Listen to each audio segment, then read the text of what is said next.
Miss হবে না আপনার পছন্দের টিভি শো। দেখুন জি5 অ্যাপে একদম ফ্রি। শুনুন ম্যাডাম, এইসব ঝামেলার মধ্যে প্লিজ আমাকে জড়াবেন না। আপনাদের প্ল্যানিং, আপনাদের সিনেমা, আপনাদের প্রমোশন, আপনারা বুঝে নিন, আমি চললাম। কি হলো, চুপ করে আছো কেন? কাজটা করছো তো?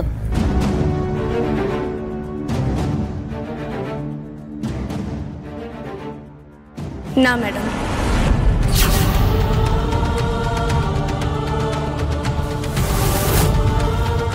না মানে? না মানে না। আমি স্যারের সাথে মিথ্যে প্রেমের অভিনয় করতে পারবো না ম্যাডাম। প্রেম ভালোবাসা নিয়ে এই ছেলে খেলা আমি করতে পারবো না। কেন করতে পারবে না? টাকাটা কম হয়ে গেল, আরো বাড়িয়ে দিই 20,000 ডাবল। আরে ধুর টাকা, আপনি কোটি টাকা দিলেও এই কাজটা আমি করবো না ম্যাডাম। কারণ ভালোবাসাটা আমার কাছে খুব ইম্পর্টেন্ট।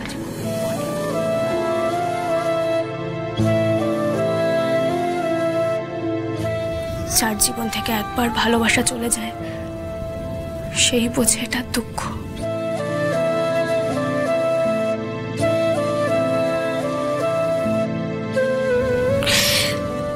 তাই এটা নিয়ে কোনো নাটক হবে না ম্যাডাম, কোনো খেলা না। তুমি আমাকে রিফিউজ করছো? হ্যাঁ করছি ম্যাডাম। আপনাদের জীবনে হয়তো এটা খুবই স্বাভাবিক ঘটনা। আপনারা নিজেদের পার্সোনাল লাইফ হয়তো খুব সহজেই ব্যবহার করে দিতে পারেন কাজের জায়গায় কটা টাকার জন্য, কিন্তু প্রেম ভালোবাসা নিয়ে আমি খুব সিরিয়াস ম্যাডাম। আমি প্রেমকে বিক্রি করতে পারবো না।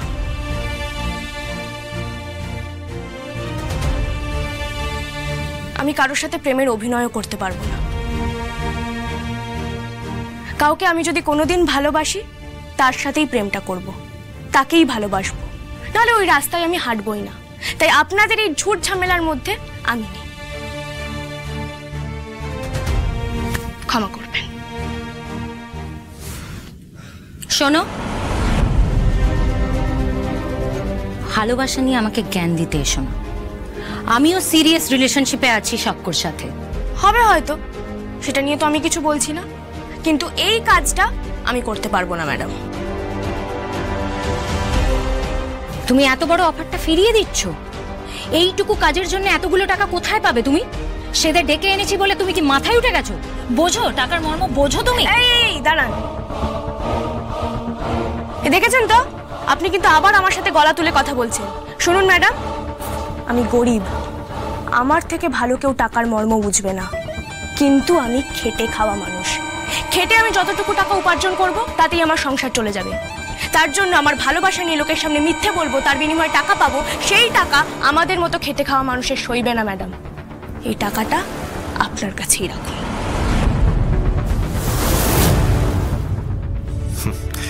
জানতাম, আমার ইনস্টিংক্ট বলছিল মেয়েটা কনসেন্ট দেবে না। মেয়েটা অনেস্ট। তুমি এত বড় অফারটা ফিরিয়ে দিচ্ছ? সাক্ষর সাথে একটা ফটো তুলতে লোকে পাগল হয়ে যায়, আর সেখানে তুমি এই অফারটা ফিরিয়ে দিলে। আরে উনি স্টার ম্যাডাম, আমিও জানি ওনার সাথে ছবি তোলার জন্য লোকে পাগল হয়ে যায়। ইভেন আমি ওনাকে রেসপেক্ট করি। ওনার সাথে একখান ছবি থাকলে আমারও মন্দ লাগবে না, কিন্তু তাই বলে আমি ওই ছবিটা তোলার জন্য এত ডেসপারেট নই যে আমাকে এইভাবে ছবিটা তুলে ফেলতে হবে, বা ওই ছবিটা না তুললে আমার বাড়ির উনুনে হাঁড়ি চলবে না। How dare you! খবরদার ম্যাডাম।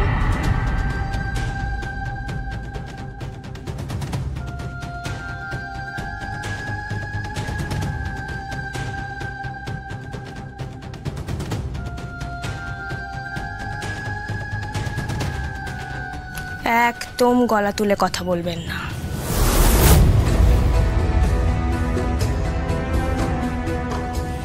আপনার হ্যাঁতে হ্যাঁ মেলাইনি বলে আপনি আমার উপর মেজাজ দেখাবেন? এটা কোন দেশীয় ব্যবহার স্যার? যা হওয়ার আপনার সামনেই হলো, আপনি সাক্ষী আছেন। আমি কিন্তু শুরু থেকে একদম ঠান্ডা মাথায় কথা বলেছি। আমি কিন্তু কোনো ঝামেলাও করিনি, কোনো অন্যায় কথাও বলিনি। আমি তো আগ বাড়িয়ে ওনার সাথে ঝামেলাও করতে আসিনি স্যার। উনি আমাকে একটা প্রস্তাব দিয়েছেন, আমার সেটা পছন্দ হয়নি, আমি না করে দিয়েছি। এইটুকু স্বাধীনতা কি আমার নেই স্যার? আর হ্যাঁ, সর্বক্ষণ সবাইকে হুকুম দিতে দিতে কি হয়ে গেছে বলুন তো? আপনারা না শুনতে পারেন না।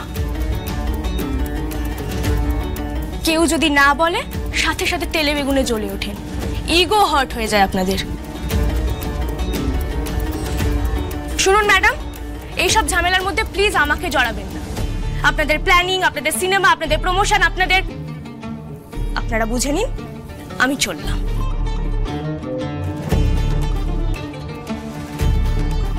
আসছি স্যার।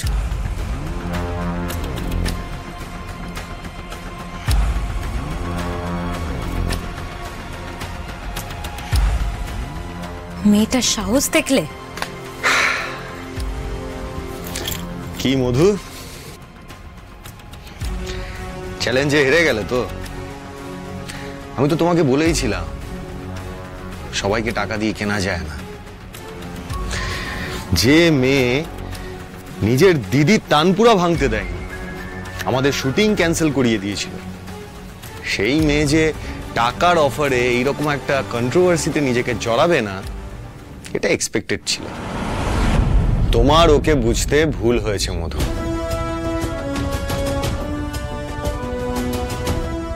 তুমি ওকে সাপোর্ট করছো? সাপোর্ট না, I am telling you the fact.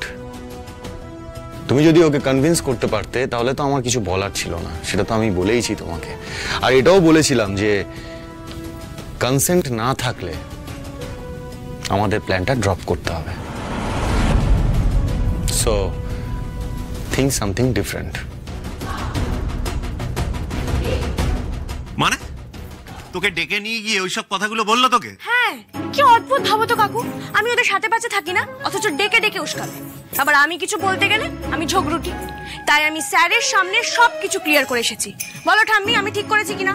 একদম ঠিক করেছিস। না না মা, আমি বুঝতে পারছি না বাবলু কি গো এইসব বুদ্ধিতে ও সায় দিচ্ছে? আরে সায় না দিয়ে কি করবে বল? এক গাদা কাগজে সই সাবুত করে রেখে ছেলেটাকে করে বেঁধে রেখেছে। যেমন চালাবে সেরকমই তো চলবে। হ্যাঁ, ওদের কাছে সম্পর্ক বল, ভালোবাসা বল, সব নিয়েই ব্যবসা। সত্যি ঠাম্মি, আমি বুঝতে পারি না ওরা ভালোবাসা নিয়ে কি করে ব্যবসা করে গো। এইখানেই তো আসল আর নকলের ফারাকটা বোঝা যায়। দেখ আরশি, এই মুহূর্তে তোর কতটা টাকার প্রয়োজন আমি তো জানি।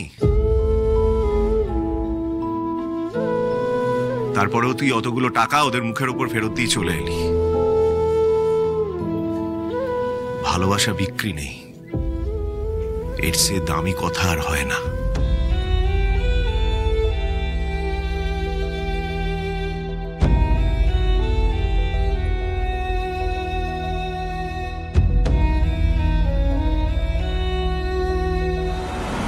জি5 ডাউনলোড করুন আর সব এপিসোড দেখুন একদম ফ্রি।